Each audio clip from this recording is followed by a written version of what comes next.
So we've just had the 2023 autumn statement delivered by Chancellor Jeremy Hunt, and clearly buoyed by the recent fall in inflation to 4.6%, a fall in borrowing estimates, and an increased forecast for growth for this year, if not for the future, by the Office of Budget Responsibility. The Chancellor has announced a number of changes in what he has called his autumn statement for growth. These included some headline-grabbing changes to national insurance for employees and the self-employed, the alleged largest business tax cut in modern British history, and increases in the state pension and national minimum wage. And in today's Medics Money podcast, we are going to go through the changes announced by the Chancellor and how they impact healthcare professionals. So I'm here today with my fellow accountant and Medics Money colleague, Andy Powell, who's no stranger to the Medics Money podcast. How are things, Andy? Yeah, great. Thank you, Ed. After a very exciting autumn statement, it's just about recovered now. It was thrilling. My cats were watching it with me and both fell asleep or walked off during that. And obviously, normally you have Tommy on the podcast today, but you got me today. Yeah, I thought we'd get into some of the detail regarding the autumn statement and how it applies to healthcare professionals. It was about an hour long from memory today, but there weren't a huge number of things in there that might pertain particularly to healthcare professionals. But just in general, Andy, what's your sort of general feeling about the auto statement? Do you have any general vibes about it? Any themes that you picked out? So, yeah, he made a big effort, about 110 different changes to make businesses better. But actually, when you drill down into the detail, as ever with these things, a lot of these changes have been announced before, and a lot are also fairly minor changes to some very technical things that won't actually impact on too many people. I think, for one example, is the ISA legislation. There seems to be about 10 different points on the ISA legislation, and it's all really about tidying things up and making things better. So from that viewpoint, it's fine, but actually the headline grabbing stuff was fairly limited. Yeah, absolutely. I remember the last autumn statement that he did, obviously last autumn. I think that was his first, and he said he refused to pull any rabbits out of the hat. He was very steadfast against that, and he said that the UK had enough of rabbits pulled out of the hat. But of course, today there was quite a big headline grabbing change. Certainly, the focus of all the newspapers already pertaining to national insurance, with changes announced to both the employees and the self-employed. Could you go through that for us, Andy?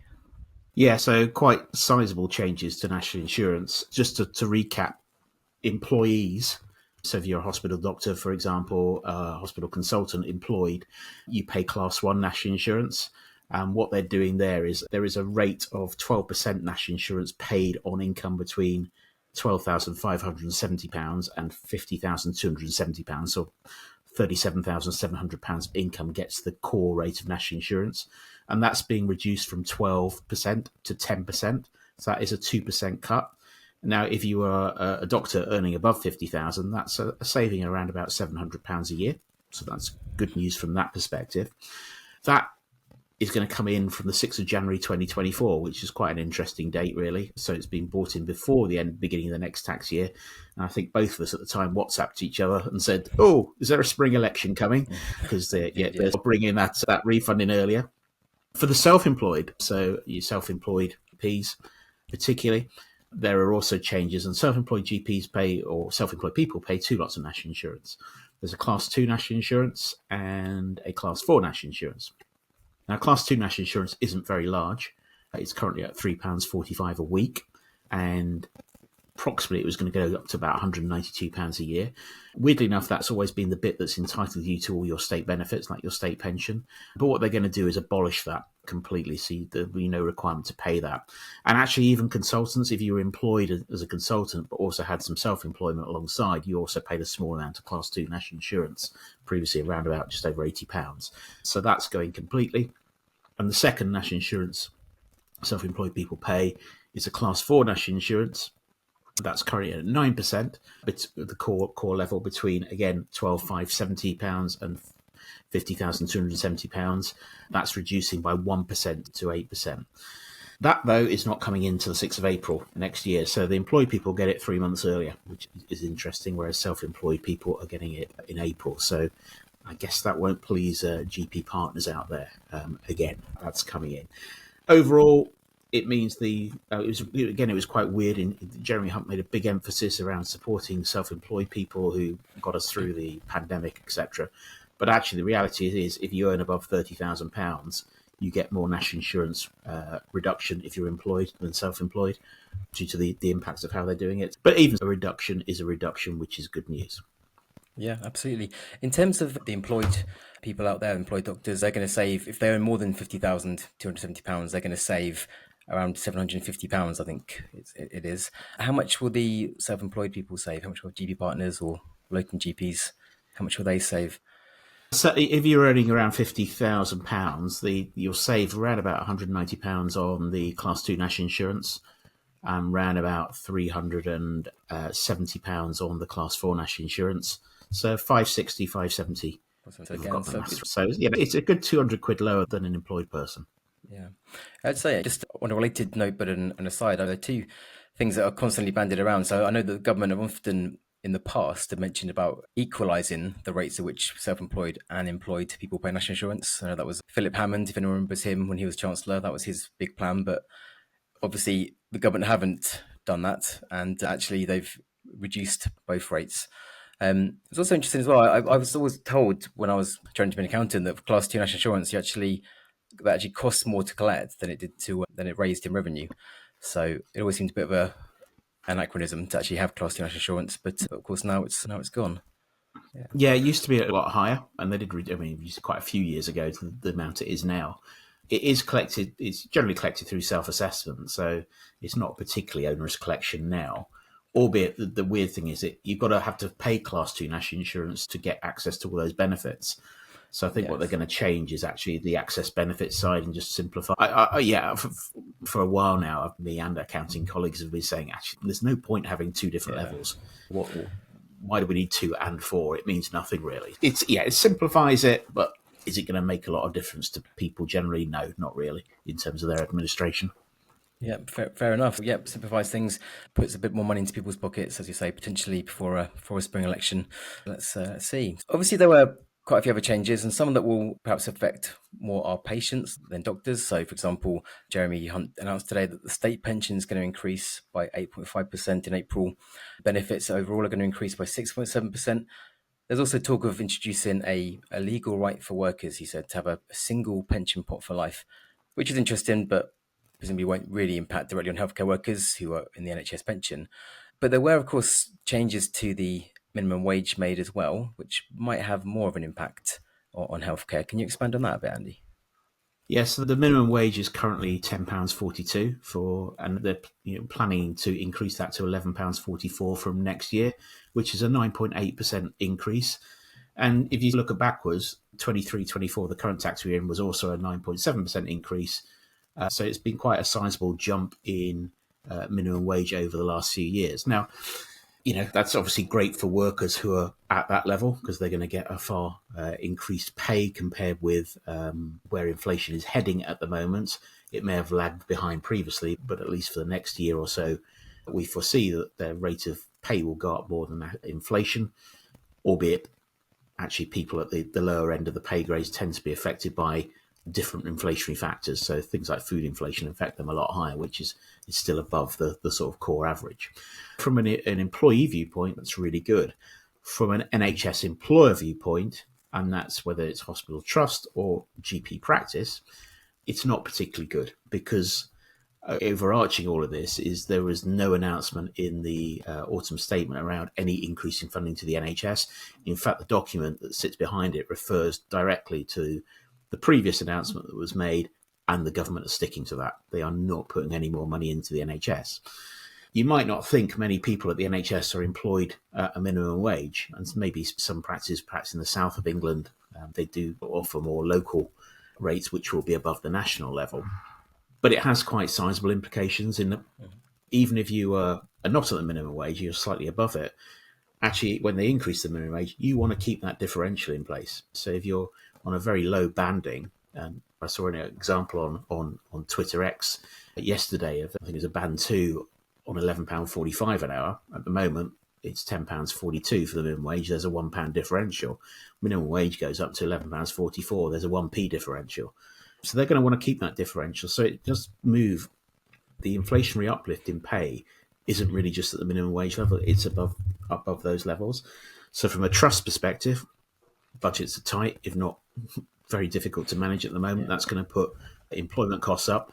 From a GP practice viewpoint, it's been a massive topical issue at the moment in that the 23-24 uplift to the GP contract was below inflation, and really didn't, in a lot of practices' case, match what the government awarded as pay increases, irrespective, which were at 6%, whereas the minimum wage is at 9.7%.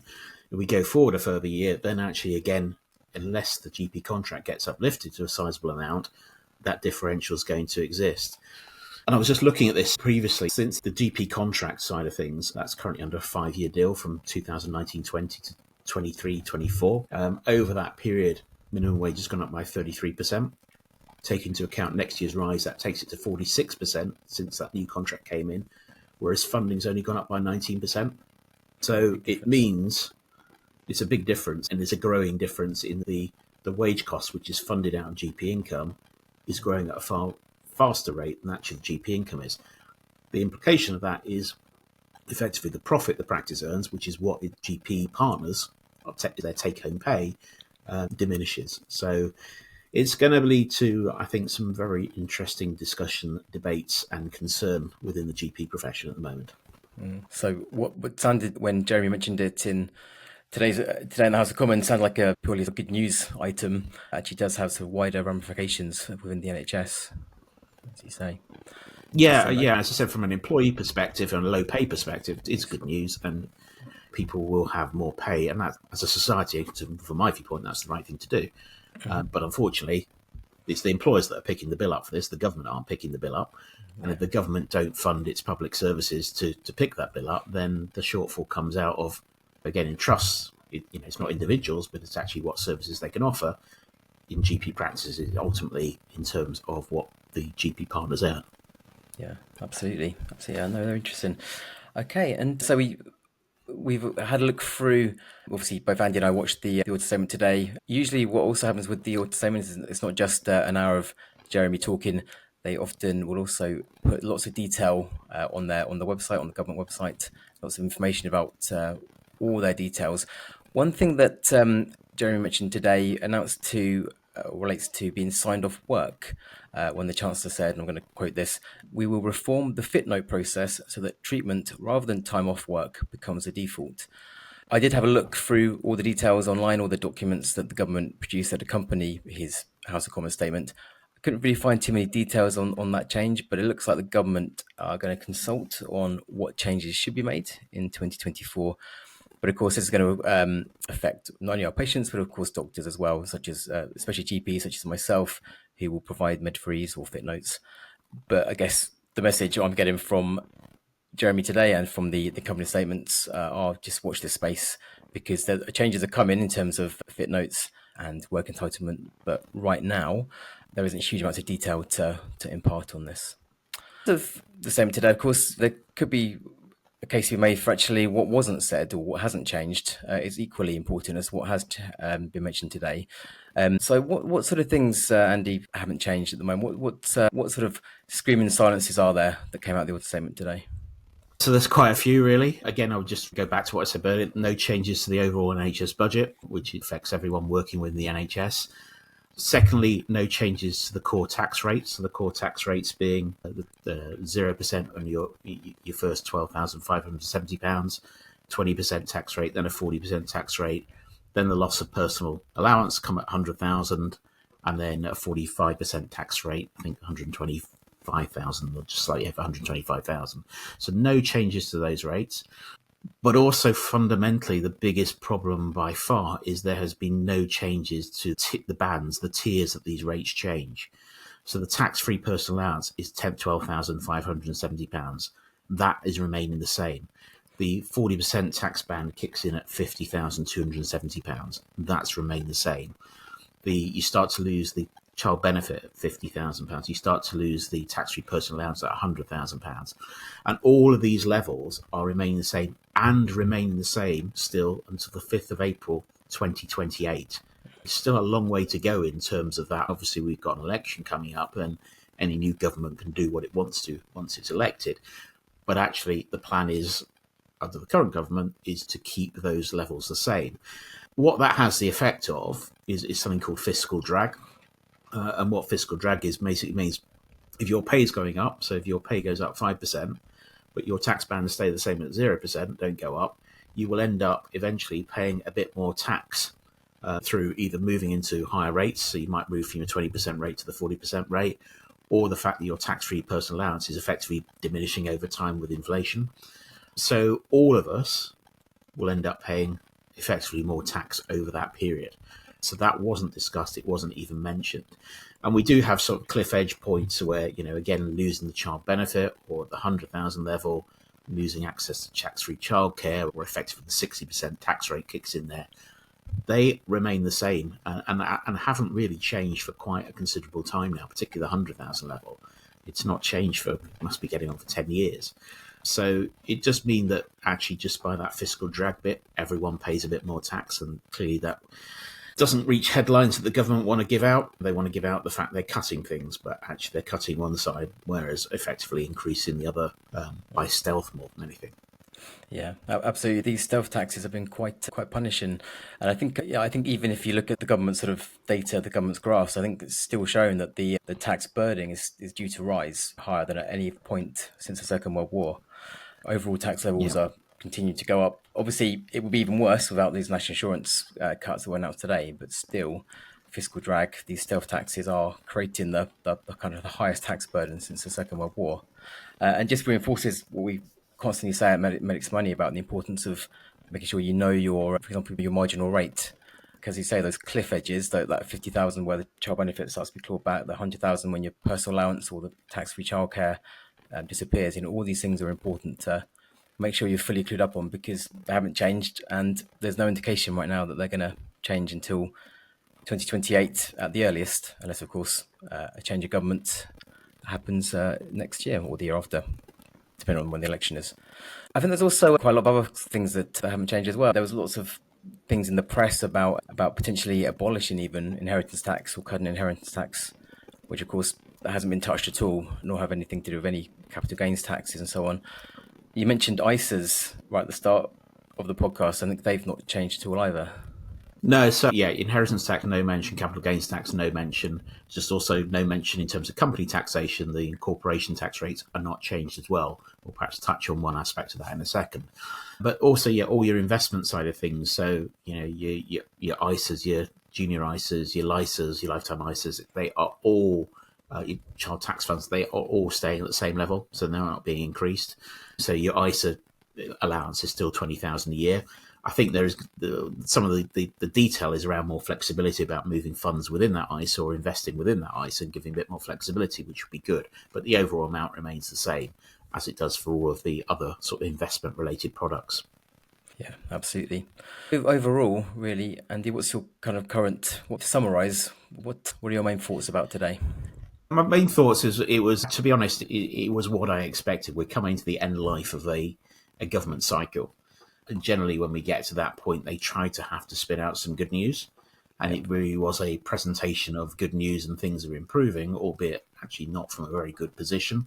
Mm-hmm. The national insurance cut is to be welcomed. All the increases in minimum wage and state pensions, etc., for those in receipt of it, is to be welcomed, which is good news. But it was very much glossed over, a huge number of changes to stuff, and actually a lot of it really didn't change and won't have too much impact on most people. They made a big issue about those of us that go to the pub and drink beer, well, we can with the same rate of duty on that. But I think it was getting quite desperate at that point in terms of where all these rates changes were. But actually, realistically, what we tend to forget is actually we've come, obviously you guys from the clinical side know all the impacts of the pandemic. But the pandemic did actually have a sizable economic effect on the country. The amount of borrowing that we accrued over that pandemic period to support businesses and support people that couldn't work was huge, and that has left us in a worse position than we were going into it significantly. So the wriggle room for big cuts in tax isn't really. It's also quite difficult for them to try and increase investment, albeit investment sometimes actually does bring benefits. That probably depends on your political persuasion as to your views on that. But overall, it was a glossy sales pitch, really, pre-election, which delivered small amounts, but not very much. Yeah, I think I definitely would agree with that. You're absolutely right. I mean, the pandemic did absolutely blow a massive hole in the public finances, which for many years now they've been trying to get to grips with. And like you say, some good news in there today from the national insurance side of things, but yeah, probably more, maybe more style than substance overall. But that's been great, Andy. That's fantastic. Thank you so much for coming once again onto the Medics Money podcast today, and always appreciate you coming on. That's it for today. Check out we're going to put this on YouTube as well, and also our blogs, our website. Thanks for listening, guys, and take care. And we'll see you on the next podcast. Hopefully,